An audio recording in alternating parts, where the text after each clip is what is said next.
Hey everybody, welcome back to the channel. We are back with another episode of Daily Palantir, and on today's episode, we are primarily focused on the Titan contract. Now, if you're in the Palantir community, if you're an investor, if you're kind of associated with Palantir, you probably know there is this thing out there called the Titan contract.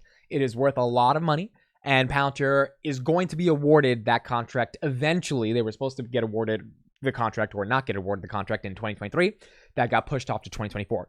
Today, we got a new note by one of the analysts that is the most bearish on Palantir, Louis De Palma from William Blair, that says Palantir has likely won a $178 million deal, 2-year deal, so $89 million per year, for the Titan contract. This is not the entirety of the Titan contract, but this is one of the phases of the Titan contract. We're going to discuss this deal, why this is important, what it looks like going into the future, what this analyst thinks about the deal, and why this deal likely is just one of many compounding deals, hopefully, that should happen to Palantir over the next decade. Let's get into it. Okay, now before we get started, I want to say one thing that I have not said on this show. I've said on my market open and my market close, so if you're not part of those streams, you probably don't know that this is happening. Friday, March 8th, this week, I am unveiling a new piece of software that I've worked on for Palantir investors. It's a really cool product. This is the first product I've ever built for Palantir investors. It will cost money, $42.69. We have to do it per year subscription. Look, I think it's really cheap for the value that it's providing. Ultimately, we do need to charge for it in order to be able to enable the service. But this $40 per year, I think if you're a Palantir investor, it is a no-brainer once you see the product worth paying for $40 a year to have unlimited use of it. Signing up is free, using it is free, but you're gonna have to pay $40 if you want unlimited use of it.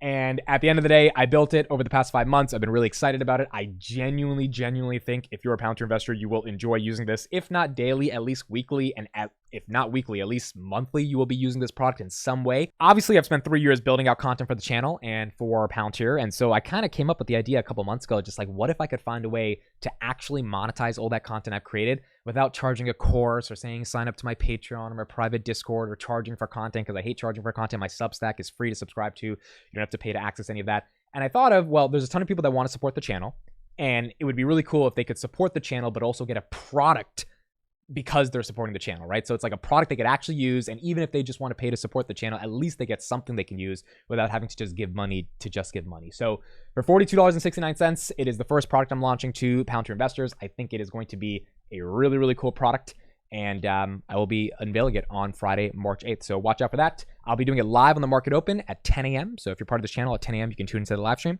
If not, then on this Daily Palantir show, you will get to see the product being used live, because we're definitely going to use it when we're analyzing Palantir. All right, Titan. So one of the interesting things about Titan that's really important is understanding what the heck this contract even is. So before we get into the big news, this is the first time we got any sense of what Titan is. So Titan is the Tactical Intelligence Targeting Access Node. We got a $36 million contract in June 2022.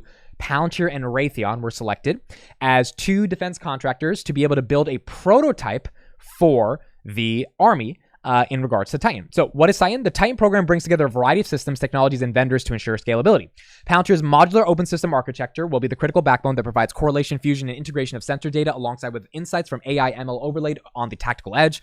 With Titan, the Army will be able to merge varied data from a rapidly proliferating series of sensors, enabling frontline forces to gain situational awareness, make real-time decisions at transformative speeds.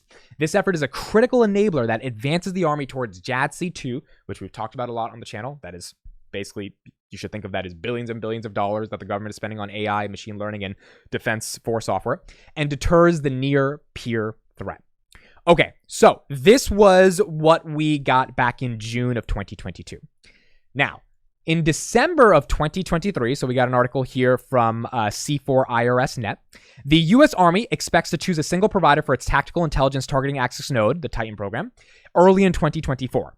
Other websites said by March 2024, and now we're in March, which is why it makes sense that this report is starting to come out.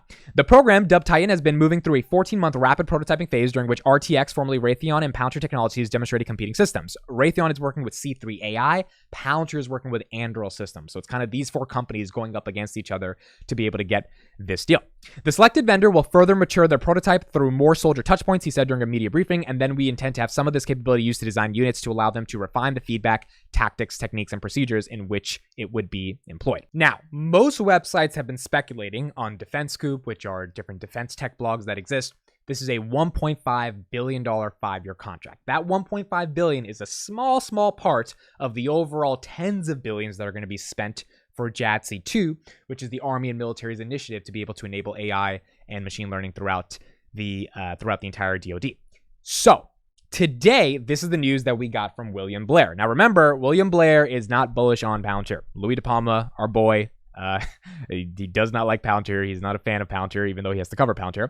He said today, this is the note that he put out, Palantir will likely win a $178 million Titan contract with the U.S. Army. Now, this is not $1.5 billion, but what I believe, just like I showed you guys, we got the $36 million prototype contract in phase 1.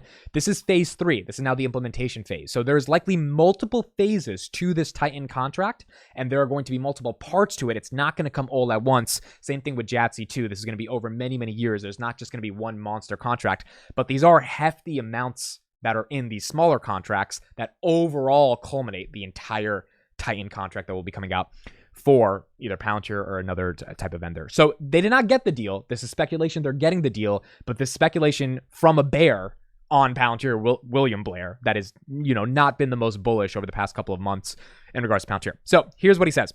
We believe that it is likely that the contract was awarded to Palantir, which is teaming up with Anduril, Northrop Grumman, L3 Harris, Sierra Nevada, and Strategic Technology Consulting, said William Blair's Louis De Palma in a note on Tuesday. That means either Raytheon is getting less of the money, or Raytheon's getting half of the money, or Raytheon's not getting any of the money. We will know when the military officially announces it, but so far it looks like that Palantir and Anduril have won and Raytheon and C3 AI have not. If solidified, it would be Palantir's 4th largest contract by annual revenue run rate. That's a lot of money. 178 divided by 2, $89 million bucks. I mean, per year, that is a ton of money. Titan is a tactical ground station utilizing layers of data from terrestrial and space sensors for long-range precision targeting and battlefield planning. Palantir and defense contractor Raytheon were both awarded $36 million, 14-month contracts to work on phase 2 of the prototyping. However, the Army indicated that it would only select one vendor for phase 3, which is likely Palantir. So it seems like if De Palma is correct, the Army has chosen Palantir over Raytheon. They got $36 million, both of them 14 months ago, to try to build a prototype. And I mean, all of us thought it was obvious, right? We all kind of knew Palantir was going to win it. Seems like Palantir has won it. Now, despite the likelihood of the contract, the extra revenue would still leave Palantir's 2024 revenue guidance of $2.65 billion to $2.67 billion short of consensus expectations of $2.8 billion. This consensus expectation, again, Louis De Palma is introducing this because he's trying to create a bearish narrative around this. This consensus expectation is BS. Like Palantir said, this is the expectation, 2.65 to 2.67, not 2.8. So analysts, Louis De Palma can try to pump it up to 2.8 and then Palantir misses and then he says, okay, you should sell the stock all he wants. But that is not the consensus expectation. The expectation is 2.65 to 2.67, which is what Palantir said they would do. And then the question just becomes, can they beat that? If they're sandbagging, sure, but whatever guidance Louis De Palma thinks is happening is not what Palantir, the official company, has said. He finally says, ultimately, AI has not made a profound impact on Palantir's consolidated revenue trajectory. LOL. Even when adding this $89 million per year Titan contract to 2024 revenue, the total is still below analyst projections when the stock was trading 67% lower, despite robust demand environments on both the commercial and defense sides of the business. So, 2 things here. This is a really, really good contract. It's a really, really good that we got this deal, and this is likely a small part of the overall deal we're going to get when it comes to Titan and the broader JADC2 contracts that will be available over the next decade. Louis De Palma's point kind of doesn't make a lot of sense. And again, Louis De Palma has been bearish on Palantir for a very, very long time. Obviously, Q4 earnings crushed, and I don't know what he still has to say. But his argument is that 2 things. Number 1, revenue guidance is not going to be met in the context of our expectations of $2.8 billion, so this contract doesn't do enough work. My first response to that is that that's your expectation, not Palantir's expectation.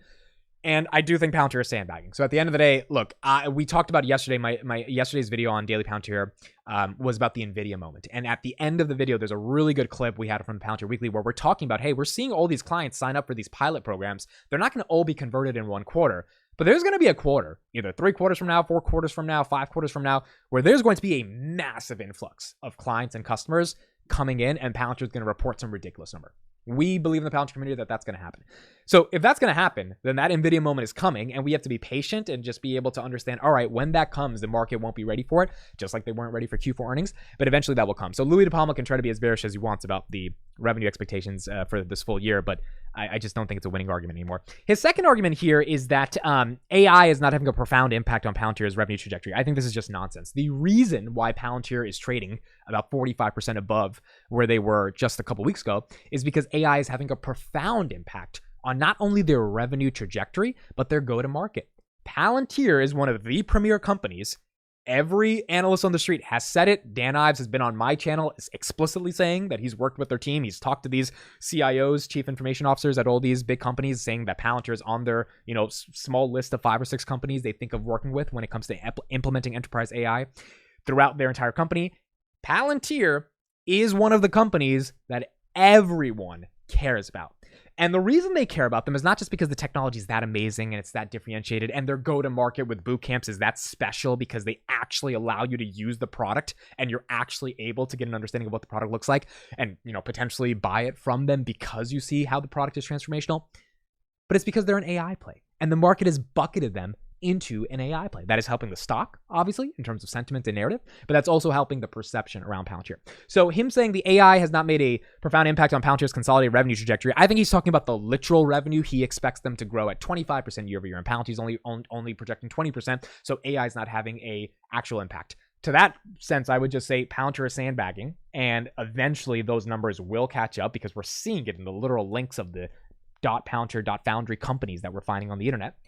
And number two is that you got to kind of be patient. AI is a brand new space. They're not NVIDIA. They don't have the one thing everyone needs like GPU with unlimited amounts of pricing power. They are trying to figure out how can they go to market and deliver their AI enterprise platform. On top of that, if they're growing 70% year over year, and they're then Karp saying like, we can't do it, we don't have enough resources to do the boot camps. It's not a question of money. It's a question of actual people to implement these boot camps. We know they're having boot camps in Zurich and London in the next couple of weeks. Internationally, they've already had boot camps in India. I mean, this thing is scaling. This thing is scaling at unprecedented levels. And that is what's leading me to believe that at one point we will have an NVIDIA type of quarter where we're just going to smash numbers and everyone in the world will have to finally recognize what retail has recognized, which is that Palantir is the real deal.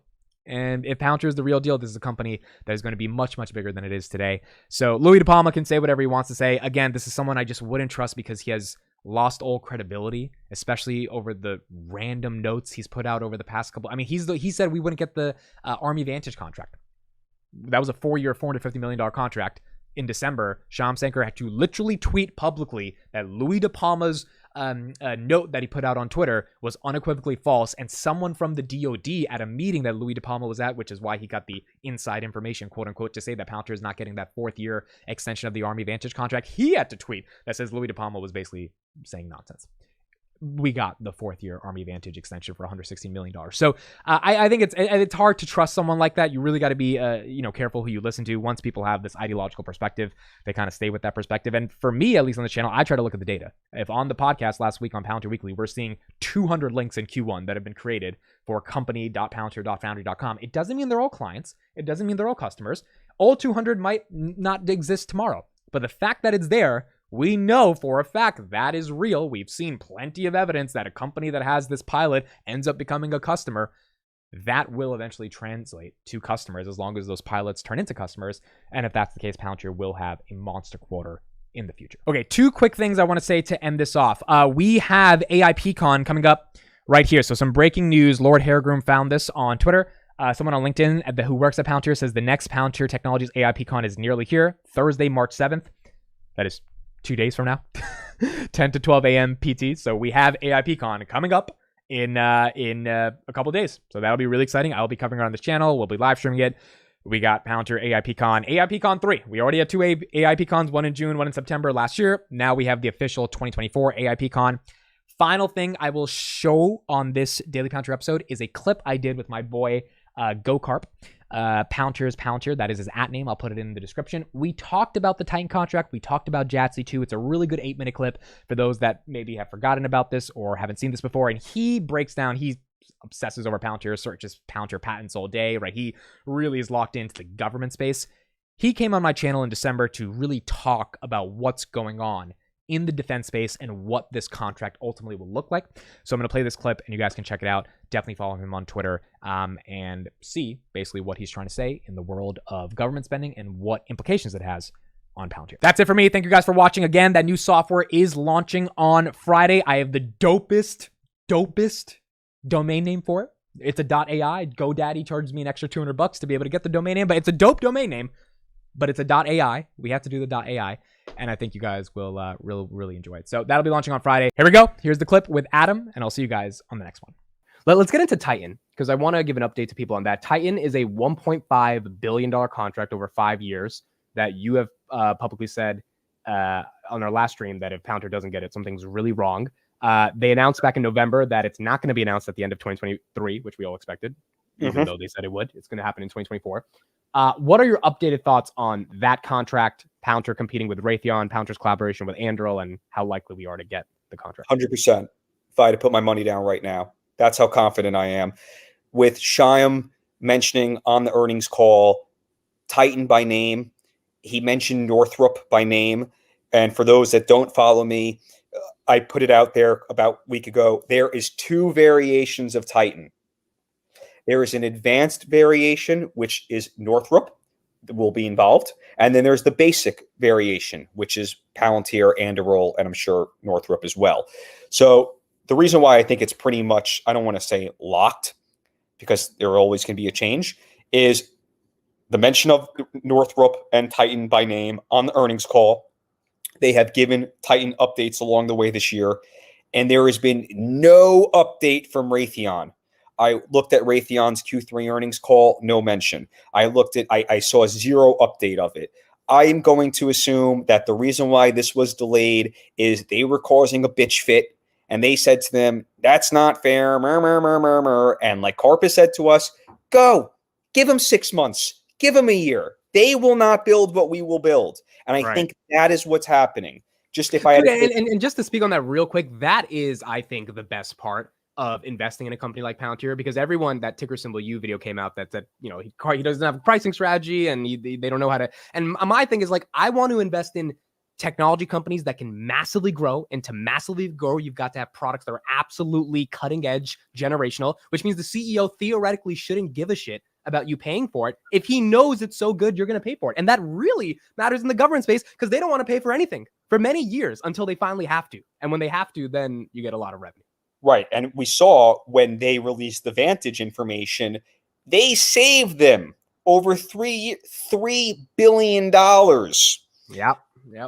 That's why they got the extra 10. They got 3 from there, and they said print 7 in the back. So that is why it's so big and it takes time. So with SOCOM, you know, if you saw, I posted that YouTube video about 3 weeks ago of the platform that I think they built with Palantir.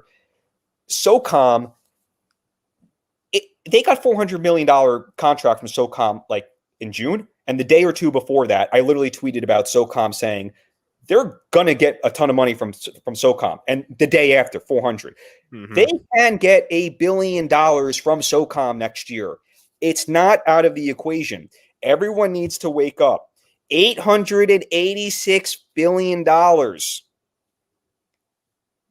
is going to get a fair share of that. That's just the Department of Defense. That doesn't include the Department of Health, the Department of Homeland Security. It is enormous, the amount of pie that Carp is talking about. So with Titan, that is why it is an absolute must win for them. If they do not win Titan, they're not going to get all the little, call it indirect revenue streams that would have come from Titan. So do you think they could split it with Raytheon? Or before they made that article about one vendor, I said I wouldn't be surprised if they wound up splitting it. Now, absolutely not. It looks like it's sole vendor, one company plus Northrop, because Northrop is developing the space one, which is the advanced portion. And this goes back to why I said space is the most important part for them, because it's all connected from up top, from space. So when they win Titan, the avalanche of money is going to catapult them to another echelon. It might not happen in fiscal year 24. It might not happen till mid 25. But you have to understand that Titan is going to bring so much money to them because it's going to allow them so many avenues to sell to the Department of Defense. So with Titan, they're going to be connected to thousands of weapon systems and vehicles and soldiers. So it's just going to create so much more quote unquote usage for Palantir. And you were the first one that dug it up in the 10Q. They made a 10-year, $2 billion compute deal. Why? Because they know they're going to be using a shit ton of more compute power over the next decade. I wouldn't be surprised if we see that get increased in value next quarter. Because if Palantir, let's just use the three main platforms, Gotham, Apollo, and Foundry. Let's just use those. If those three platforms are going to be increased usage, let's just go by 30% in the next, they're going to have to spend. And that means those people are spending with Palantir to use the platform.